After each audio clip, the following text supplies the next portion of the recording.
시청자 여러분 안녕하십니까. 지금부터 전옥현의 안보정론을 시작하겠습니다.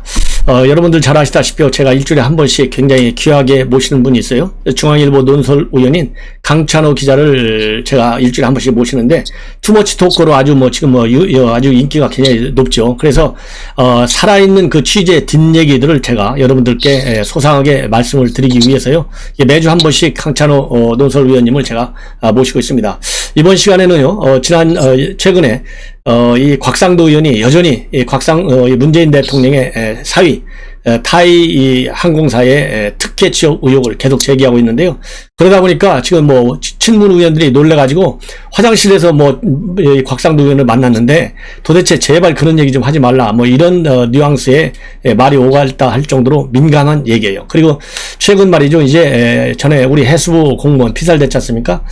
벌써 1년이 됐는데요. 1년이 다 되도록 정부가 이 해수부 공무원 측의 가족 측에서 요구하고 있는 것 단 하나도 들어주는 것이 없어요. 그래서 이 관련된 취재 얘기를 좀 들어보도록 하겠습니다. 자, 강찬호 논설 의원님 나오셨죠? 네, 안녕하십니까. 네. 그래서 한번 먼저 이 해수부 공무원 지금 1주년이 됐는데요. 문재인 대통령 그 아들한테 내가 꼭 알려줄게 결과를. 근데 소식이 없어요. 어떻게 돌아가는 거죠? 네, 그래서 바로 그 돌아가신 그 공무원의 형님이 저하고 이제 며칠 전에 인터뷰를 하셨는데 거기서 그 문재인 대통령한테 그야말로 육두문자 욕을 하고 싶을 만큼 격앙돼 있다. 그리고 문 대통령 임기가 끝나면 이 정권이 끝나면 문 대통령을 살인 방조 혐의로 형사 고발하겠다. 이렇게 하겠습니다. 네네. 그래서 그 아들이 정말 눈물 어린 편지를 쓰는 거 아니겠어요? 그렇죠. 그래서 지금 이번에 일주일이 돼가지고 해수부 피살된 공무원의 부인을 일부 언론에서 이제 인터뷰를 했더라고요. 근데 한마디로 쉽게 얘기하면 먹고 살 수가 없다는 거예요. 왜냐면 이게 실종 처리도 아니고 그러니까 신분이 처리가 안 되니까 연금도 안 나오고 지금 난리가 난 것 같아. 한마디로 먹고 살 수 있는 수단조차도 다 끊겼다. 그래서 보상금을 아들이 좀 신청하려고 하는데 그것도 여의치가 않다. 많은 뉴스가 나오고 있어요. 그게 이제 문제가 뭐냐면요. 그걸 바로 동생분이, 그 형님분이 얘기를 했는데, 지금 보통 실종 사건, 해상 실종 사건은 실종 발생 72시간 안에 대부분 종결됩니다. 72시간 수색해보고 이제 안 되면은 되게 이제 더 이상 그 생존 가능성이 없다고 보고 종결을 하고요.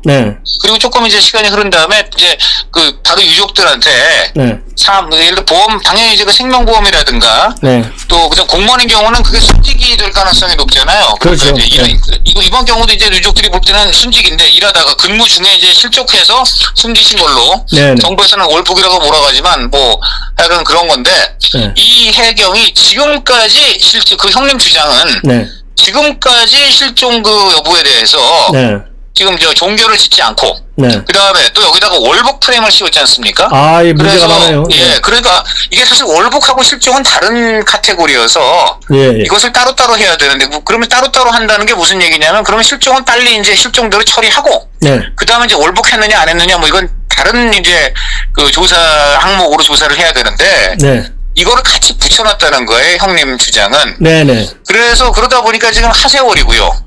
그러다 보니까 지금 말씀하신 대로 바로 돌아가신 분 부인께서 만약 일찌감치 실종으로 처리를 했으면 이제 이후에 그 보상 문제, 순직에 따른 보상 문제, 또 그다음 만약 무슨 보험을 들어놓으셨으면 또 보험 이제 처리도 받겠죠. 이런 것들이 전혀 이루어지지 않은 거죠. 그러니까 정말 이 정부가 정말 참으로 무심한 것이 지금 그 아드님 돌아가신 분 아드님은 지금 고3인데요. 지금 시력이 좋지 않아서 원래 육사를 지망하려다가 포기하고 지금 공무원. 그러니까 이제 9급이나 7급 공무원 이런 지금 준비를 하고 있다고 합니다. 이게 아버지 한을 풀겠다는 거겠죠, 아버지 한을 풀겠다는 거죠. 해수 공무원 시작했는데. 아버지 한을 글쎄 근데 저는 제 그냥 개인 생각은 이렇게 아버지를 이런 식으로 대우하는 그 정부에 또 공무원으로 들어가고 싶을까 하는 생각도 들었어요. 근데 역으로는 지금 말씀하시죠, 우리 전옥현 진행자님께서 말씀하시듯이 들어가서 정말 이제 아버지의 그런 어떤 억울한 그런 죽음이라든가 이런 걸 또 파헤치는 그런 어떤 공무원의 역할을 할 수도 있을지 모르겠는데 어쨌든 현재 지금 그렇게 그 아드님도 그러니까 원래 꿈을 접어야 되는 상황이고, 네. 그다음에 제가 형님 통해서 이제 돌아가신 분 부인 상황을 들어보니까, 네. 뭐 원래 뭔가 하시는 일이 있다고는 어렴풋이 들었는데, 당연히 지금 그렇게 해서 여유로운 상황이 아니다. 네. 이런 말씀을 하시더라고요. 네네네. 그래서 지금 유족들 입장에서는 네. 빨리 이 건이 실종이 잘 처리돼 가지고 네네. 보상 문제. 네. 그리고 실종은 당연히 순직이라고 봐야 되거든요. 이제 그렇죠. 세상에서 근무하시다가 지금 돌아가신 거죠. 실종되신 거기 때문에 네네. 당연히 이제 상식적으로는 네. 국가가 이제 순직에 해당되는 걸로 이제 처리해서 네. 이제 보상을 해줘야 되는데 그런 게 전혀 진전이 안 되고 있으니까. 네. 이분은 정말 근데 우선 진실 규명도 안 돼 있고요. 네. 거기다가 월북자로 지금 불명예까지 쓰인 상태죠. 예. 여기다가 유족들이 당연히 이제 받아야 될 사후 보상. 예. 이것도 안 되고 있으니까. 네네. 국가가 삼중고를 지금 안겨주고 있다. 예. 네네. 이렇게 봅니다. 예. 그러니까 이 정권이 그야말로 네. 이 북한 김정은이의 인도적 사정만 보고 있지. 네. 정말 우리 내국민에 대한 인도적 사정은 가장 비인도적으로 보는 처사가 바로 이번 사건이 아닌가 싶어요. 지금 말씀하신 대로. 예, 말씀하신 대로 더군다나 바로 그렇기 때문에 문 대통령 본인이 예. 직접 다른 사람도 아니고 돌아가신 분과 아들. 네. 그 당시는 더군다나 고2 정말 소년인데. 네. 이 소년한테 대통령이 나도 가슴이 아프단지 안타깝단지 하면서, 네. 해경 수사 결과 지켜보자. 네. 수사 결과 지켜보자. 내가 직접 챙기겠다. 이런 말을 편지에 썼다고 하는데. 네. 형님이 그러더라고요. 1년 내내 지켜만 보고 있다고. 참. 아무 일 안 하고. 네. 1년 동안 딴 사람도 아니고 돌아가신 분 아들, 그것도 네. 어린 소년한테. 네네. 대통령의 말은. 네. 마치 가서 따뜻하고 번지르르하게 했으면서. 예. 예. 아무 일도 안 하고 있다고. 그래서 자기가 정말 아까 말한 육두문자 욕이 나올 만큼 격앙돼 있고. 그래서 형사 고발하겠다. 이런 얘기를 했습니다. 예. 그러니까 이 대목에서요. 네. 똑같이 이제 아들인데. 네. 지금 문재인 대통령의 아들이 누구예요? 문준영이잖아요. 네네네. 문준영이 요즘 기사가 또 많이 뜨지 않습니까? 그렇습니다. 예. 그거하고 대비해보면 자기 아들은 그야말로 네. 일국의 대통령은 아들은 네. 6,900만원짜리, 3,000만원짜리, 1,500만원짜리 정부. 네, 어저께 또 1,500만원짜리 네. 나왔죠. 네. 그러니까 자기 아들은, 네? 대통령의 네. 아들은 이유가 어떻든 간에 아무리 네. 공정하게 심사했다고 쳐요. 네. 그렇다 하더라도 지금 이 난국에 1,500만원짜리, 6,900만원짜리 지원금을 받아갖고 작가 활동을 하는데 네. 이 아들은 정말로 이 건강까지 안 좋아지고 네. 이런 상황인데 입장문 하나, 답장 하나 제대로 안 알려주고, 예? 그렇습니다. 이렇게 네네. 비인도적으로 처리하는 거, 우리 국민들이 정말 느끼는 분노는 어느 정도가 되겠어요? 이거 말이나 돼요? 대통령 아들 좀 얘기 좀 해주시오, 아들. 그거 이제 또 언론의 문제가 되니까. 네네. 왜 나한테 이렇게 뭐라 그랬나? 날파리라고 얘기를 하더라고요. 이 문제 제기하는 거건 날파리가 자꾸만 나한테 본인한테 낀다 그랬나요? 날파리라는 표현을 날파리 썼어요, 날파리. 전시 때마다 날파리가 왜 이렇게 뛰냐. 예. 이게 말이나 돼요? 예, 본인의 그런 어떤 지금 지원금 수령할 때마다. 제기되는 어떤 언론의 이제 비판이나 국민의 어떤 여론에 대해서. 날파리라고 이렇게 묘사를 한 것 같습니다. 예. 그러니까 비판하는 사람들이 다 날파리로 본다는 거 아니겠어요? 언론이나 여론의 지적이 날파리인 것인지 그런 뜻으로 얘기를 한 것인지 참 이해가 안 되고요. 예. 그리고 또 하나는 이번에도 또 청와대 반응인데요. 예. 청와대는 이번 건도 대통령 가족에 대해서는 언급하지 않는다라는 말로 딱 끝냈습니다. 1,500만 원 이것도 대통령 아들이 받았는데 이거 어떻게 봐야 되느냐라고 언론이 물으니까. 예. 지금 제가 얼핏 보기로는 청와대가 오늘 아마 그 문제에 대해서도 대통령 가족에 대해서는 언급하지 않는다는 또 반응을 보였는데. 예. 제가 알기로는 이 정부는 과거 보수 정부일 때 대통령 아들, 딸이라든가 친인척에 대해서 의혹이 나올 때마다. 네네. 털 것만큼의 의혹도 없이 다 털어야 된다. 네. 매일 그렇게 열심히 주장하던 분들로 알고 있습니다. 그러니까 말이에요. 그런데 정작 본인의 대통령 아들이라든가 딸이라든가 사위라든가 의혹이 나오면 예. 갑자기 이거는 언급하지 않는다라는 논리인데 언급하지 않는다를 일방적으로 이렇게 규정할 자기들이 이 문제는 내가 언급하지 않을 테니까 더 이상 질문하지 말라. 예. 질문 자체를 봉쇄하는 듯한 느낌이거든요. 맞습니다. 아니 본인들은 그렇게 의혹이 날 때마다 청와대는 모든 진상을 밝히고 국민 앞에 모든 걸 고백하고 조사 수사하라 그렇게 요구를 하던 분들이 본인들은 아예 이 문제는 언론 쪽에서 질문도 하지 말라. 우리가 대답 안 할 거다. 예. 무슨 근거로 도대체 대통령 가족에 대해서는 언론이 질문해도 우리가 언급하지 않을 자격과 권리가 있다 뭐 이런 느낌이 드는데. 맞습니다. 그렇지 않습니까? 맞아요. 아니 무슨 근거로 대통령 그 자녀들이 지금 예를 들어 국가의 국민 세금과 관련된 그런 국가 아까 말한 지원금 문제라든가 모두 지금 이 국정이나 국사와 관련된 것들 때문에 언론이나 여론이 제기를 하는 것 아니겠습니까? 네네. 무슨 대통령 아들, 딸의 진짜 그야말로 본인들만이 하는 사생활을 지금 묻는 게 아니지 않습니까? 그런 거야 본인들이 얼마든지 하는 거지만, 뭐 국민 세금에 연루 관계가 된다든지, 이런 것들이 있으니까 이제 당연히 질문이나 하는 것인데, 그거에 대해서도 우리는 언급을 안 하겠다. 가로 열고, 우리는 언급하지 않을 권리가 있다. 뭐 이런 느낌이 듭니다. 그런데, 언론의 문제 제기를 이렇게 그냥 대통령 가족이니까는 우리는 대답하지 않는다라는 것으로 그렇게 깔아뭉갤 수 있는 것인지 어떻게 이런 발상이 나오는 것인지 자신들의 과거 행적과 대비되면 너무 좀 저는 대비가 된다고 봅니다. 맞습니다. 그래서 제가 참고적으로 우리 시청자분들한테 이 문진용이가 페이스북에다가 올렸어요. 오늘 새벽에 뭐라고 올렸냐면요. 제가 받는 이렇게 전시 한번 할 때마다 날파리가 꼬인다. 이런 행태를 되풀이하는 언론의 유감이다. 이렇게 밝히고 또 별도로 한번 다시 또 두 번이나 이게 반응을 보였어요. 제가 받는 지원금에 불쾌한 분이 많은 것을 이해합니다. 저는 그에 보답할 수 있는 좋은 전시를 만들기 위해 최선을 다하는 수밖에 없으니 작품으로 보여드리겠습니다. 전시에 많이들 오셔서 지원을 받을 만한지 아닌지 평가해 주십시오. 이렇게 참 뻔뻔스럽고. 저는 근데 두 개가 참 약간 듣는 국민들 입장에서 좀 상당히 좀 이해도 안 되고 약간 화도 날 수 있다고 보는 게 앞에는 그런 걸 날파리라 그랬잖아요. 그러니까 그 본인이 지원금 받는 거에 대해서 불쾌하고 그것에서 문제 제기하는 아마 사람이나 입장을 날파리라고 표현한 거 아니겠습니까? 그렇습니다. 그런데 그걸 보고 이제 그런 사람들에게 날파리라고 규정을 한 것 같은데. 두 번째는 바로 그 날파리라고 규정한 사람들한테는 또 뭐 미안하다. 뭐 그런 불만을 이해한다라고 한다면 그럼 병 주고 약 주는 건가요? 그러니까 이게 한 번도 아니고 말이죠. 지금 언론에 보도된 것만 3차례지 않습니까? 3차례인데 이게 이 정도가 되면 문재인 대통령이 입을 열어야 되는 거고 바로 이런 것 때문에 청와대에 감찰 담당관을 임명해야 되는데 5년 내내 임명을 안 하고 있어요. 5년 내내. 참고로 재밌는 건 바로 그 감찰관 때문에 바로 전임 정권이 무너졌고요. 그렇습니다. 그때 그 감찰관 제도를 굉장히 따라서 찬양하고 이석수라는 분이죠. 감찰관. 이석수. 그분의 존재와 제도를 굉장히 찬양하던 정권이 정작 본인들이 정권을 잡으니까 그 제도도 지금 전혀 유명무실화시키고 거기에 사람도 임명하지 않고 있고 이것도 어떻게 보면 너무 이율배반적인 것 같습니다. 그러니까 말이에요. 뭐 일일이 뭐 다 얘기하기가 참 피곤한 것 같아요.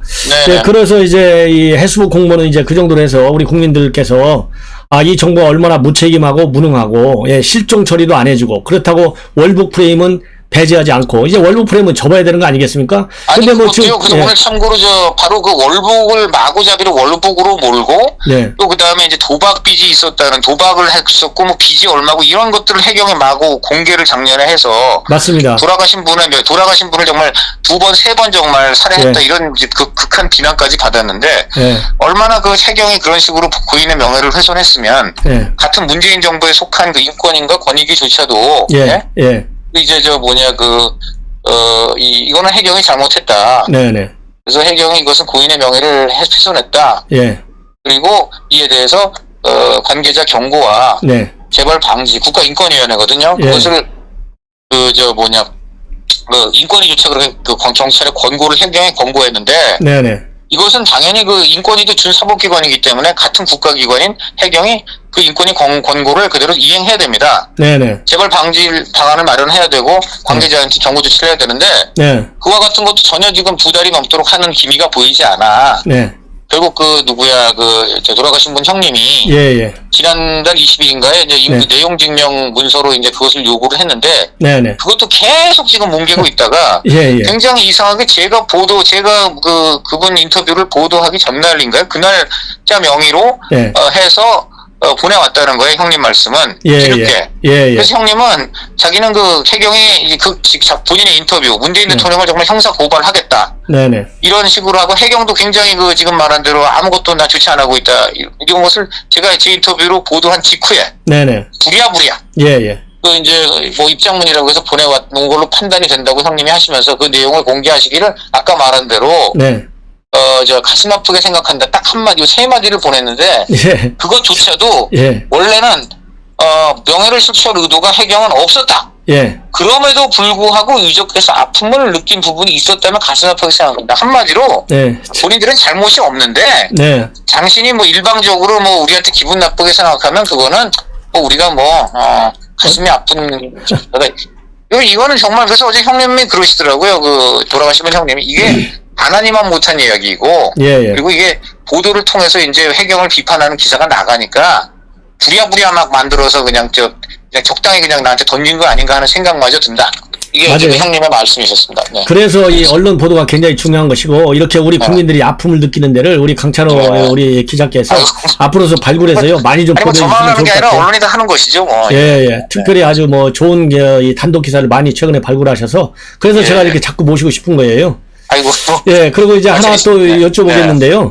네. 그다음에 이제 타이스타 우리 국민들 모르는 사람 없어요. 타이스타 제세 아들 그 문재인의 사위. 네. 특혜 최후 의혹과 관련해 가지고 이제 최근에 또 이 곽상도 의원이 문제 제기하고 뭐 친문 의원들이 또 뭐 이상한 소리 또 하고 그랬다는데 또 내용 좀 말씀해 주시죠.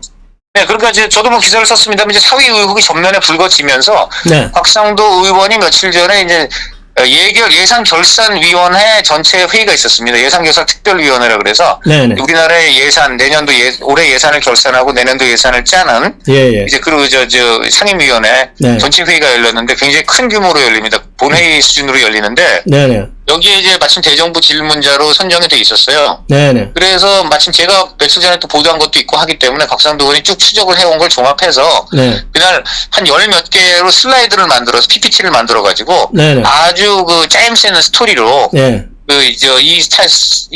타이스타제 사회 특혜 취업이 뭐고 그 다음에 이게 왜 문제가 되고 그 다음에 앞으로 이제 문 대통령이라든가 이런 사람들이 어떻게 이제 여기에 대해서 해명을 해야 하고 당장 그 사위는 출국 금지해야 되고 검찰은 수사를 해야 한다. 이런 일목요연하게 아주 그냥 모르는 사람이 들어도 쫙 알 수 있게 굉장히 프레젠테이션을 잘했습니다. 그런데 민주당 의석 그때 반응이 굉장히 싸했대요. 아 예. 아주 싸하고 그냥 뭐랄까 굉장한 침묵이 흐르는데 이게 뭐 분위기 좋은 침묵은 아니죠. 당연히 좀 당혹해하면서 또 이런 거를 가차없이 이제 막 지적을 한 야당의 곽상도 의원한테 당연히 이제 기분이 좋지 않은 아주 그런 이제 분위기의 싸한 정적인데요. 그 질문이 끝나고 나서 그런 질의를 하니까 당장 그 민주당 간사가 예결위 간사가 아니 이게 예산결산위원회하고 무슨 관계가 있냐 이렇게 항의를 했다고 합니다.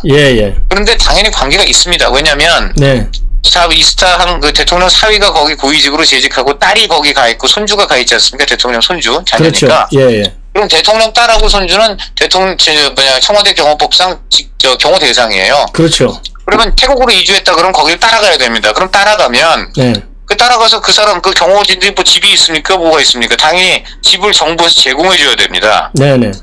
그리고 뭐 그 숙식거나 여러 가지 해야 되는데 최소한 2일 1조로 3교대 8시간씩 근무한다고 해요. 청와대 경호진이라는 사람. 그러면 만약에 그렇게 가면 최소한 6명이 가는데 6명만 가서 될 일이 아닌 게 6명이 만약 가면 일주일 내내 하루도 쉬지 못하고 하루에 8시간씩 근무해야 되니까 그럴 수가 없으니까 되게 한 12명 정도 간다고 하는데요. 12명 정도만 간다 그래도 그 외교부에서 보통 동남아에 파견 6급 공무원 파견할 때 한 수천만 원이 든다고 하니까 7천만 원이요? 그렇게 해갖고 감안을 하면 약 9천만 원이 9억 원 정도가 들어간답니다 매년. 결국 9억 원이 만약에 딸 사위 일가가 그냥 국내에 있었으면 그 9억 원의 추가 비용은 들지 않죠. 그렇죠. 9억 원의 추가 비용은 들지 않고 경호원들이 뭐 그때는 뭐 집에서 다 자고 나와서 경호하고 하는 거니까. 그 9억 원은 고스란히 국민 세금, 국민 호주머니에서 빠져나갑니다. 그렇죠. 그렇게 예산결산위원회에서 당연히 지적할 수 있는 거죠. 맞아요. 그래서 어쨌든 이제 그래서 그 민주당 간사의 항의는 그냥 그렇게 해서 무력화됐고요. 그 다음에 이제 곽상도 의원이 질의를 마친 다음에 마친 다음인 것 같아요. 마친 다음에 그 화장실에 갔는데 거기서 굉장히 진성 친문, 그러니까 대통령하고 정말 가깝은 걸로 알려지고 이 정부에서 요직도 맡은 그러한 의원하고 화장실에 마주쳤답니다. 근데 그 의원, 친문 의원이 곽상도 의원한테 아니 왜 이렇게 심하게 하냐? 너무 나가는 거 아니냐?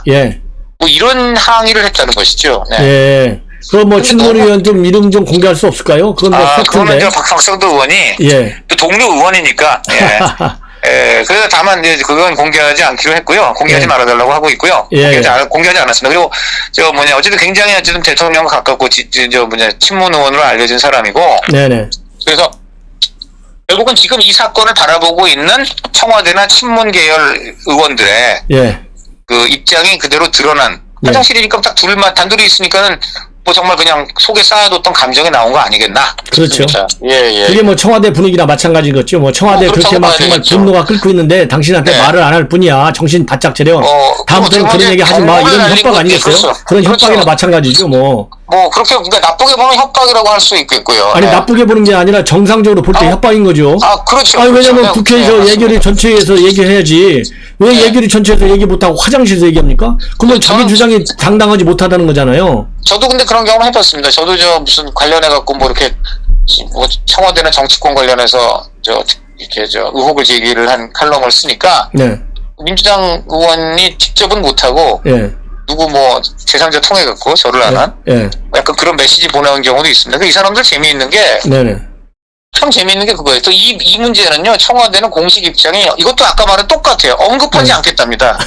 대통령 가족에 대해서 언급하지 않겠다는데 왜 대통령하고 그렇게, 대통령 본인이, 예.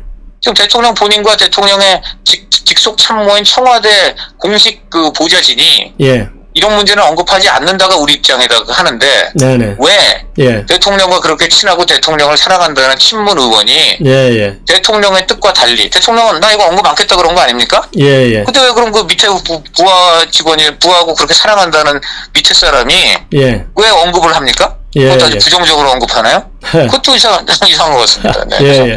그러니까 앞으로는 얘기 안 하고 네. 뒤로 사람을 시켜서 협박하는 것도 아니고 예. 정말 참으로 이상하게 돌아가는 청와대의 여건 같습니다. 네. 예. 우리가 뭐 한두 번 겪은 게 아니니까요. 그래서 지금 이제 언론에도 다 보도가 됐습니다만은 김재원 우리 국민의힘 최고위원도 이 사회 특혜 취업시켜갖고 뭐 이 엄청난 연봉을 준 거 이 자체가 뇌물죄 아니냐. 근데 이거 왜 검찰에서 왜 맞습니다. 예. 김재원 최고위원이 어떻게 보면은 금기시됐던 말을 꺼낸 거죠.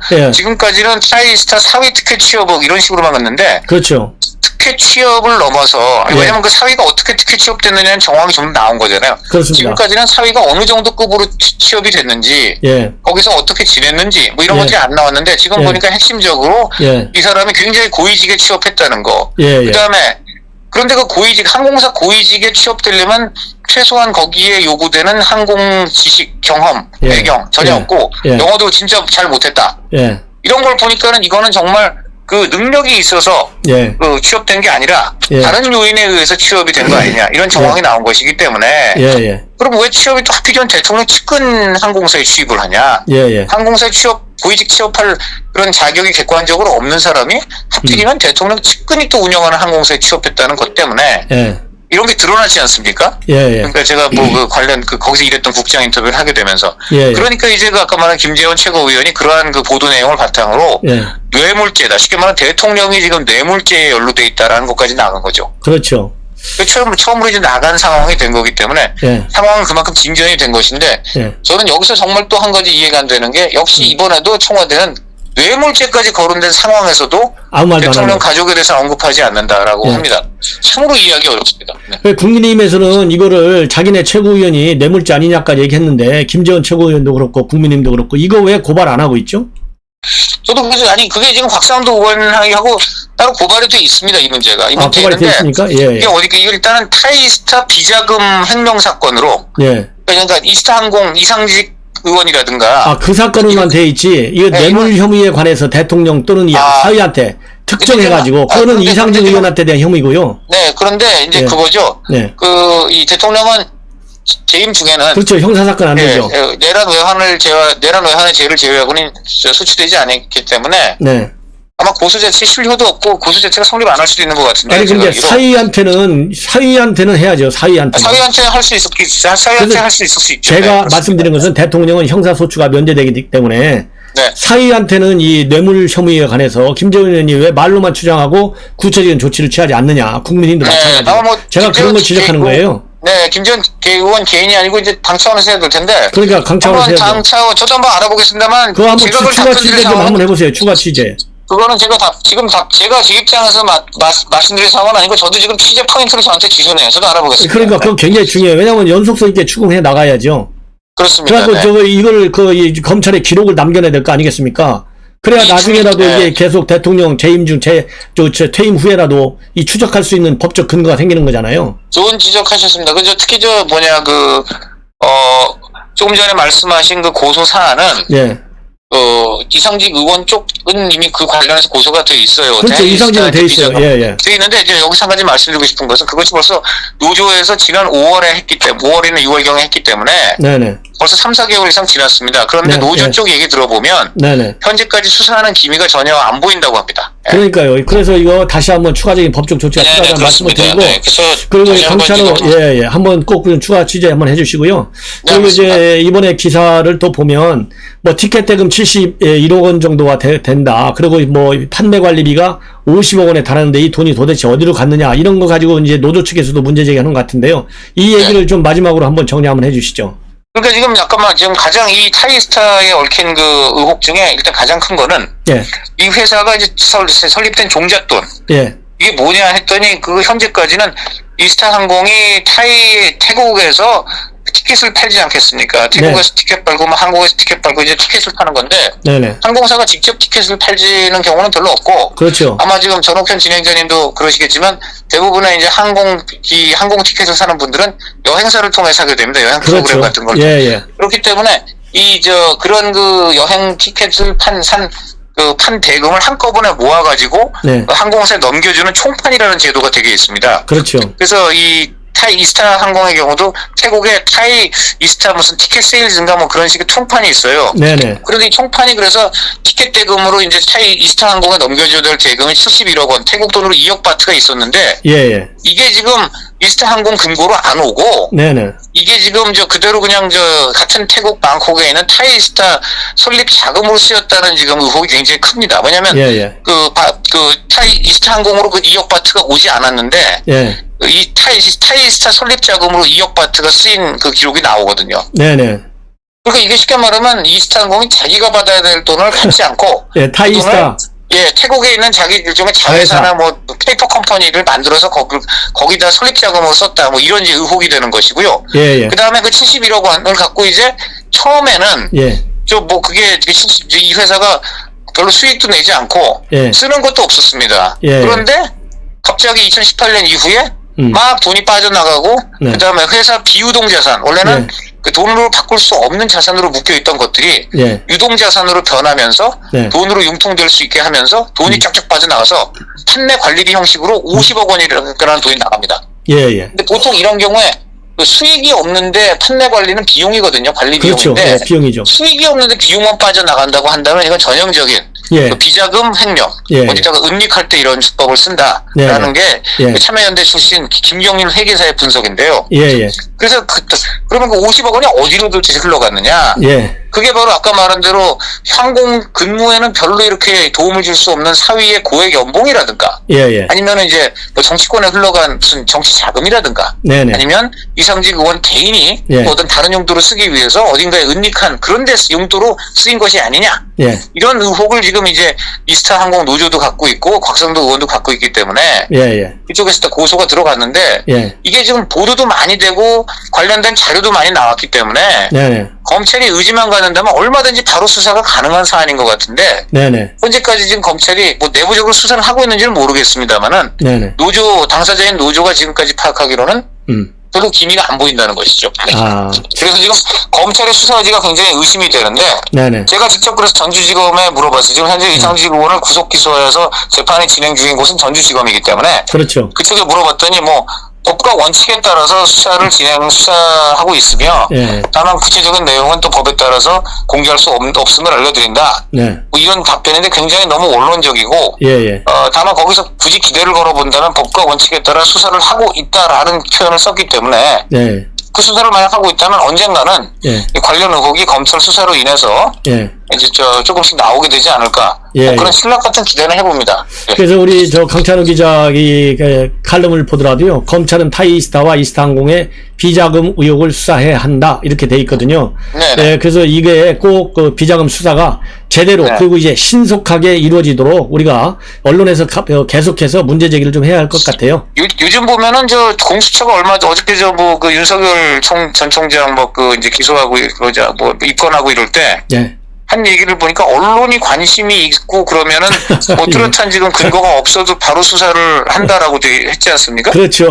참. 그러면 지금 언론의 관심은 이 건에 대해서는 너무너무 많은 언론이 지금 예. 그 관심을 보였고 또 여론도 높고 의혹도 예. 굉장히 상당히 객관적으로 제기되고 있는 상황인데 네네. 그런 공수처의 기준에 보면 이거는 진짜 그야말로 오래전에 수사가 이미 이루어졌어야 되지 않을까 생각됩니다. 예, 그래서 계속적으로 때려줘야지, 언론에서. 그래서 공수처가 네. 한 말대로 언론, 네. 이 문제 제기를 어느 정도 받아주는 거지. 만약에 이번에 윤석열 고발 의혹만 했다고 하면 이게 네. 편파적인 것이고 이게 정치적인 외압에 의해서 공수처가 그렇죠. 수사한다. 이런 네. 비판을 받지 않을 수가 없잖아요. 맞습니다. 윤석열 네. 총장을 그렇게 재빨리 그렇게 입건을 한 것이 언론의 네. 관심만으로 해야 되는 사안이었다면. 예. 똑같은 논리로 하면 타이스타는 아마 오늘이 토요일이라도 직접 아마 그 당직을 보내서라도 빨리 시작을 해야 될 것 같은 느낌이 드는데요. 네, 예.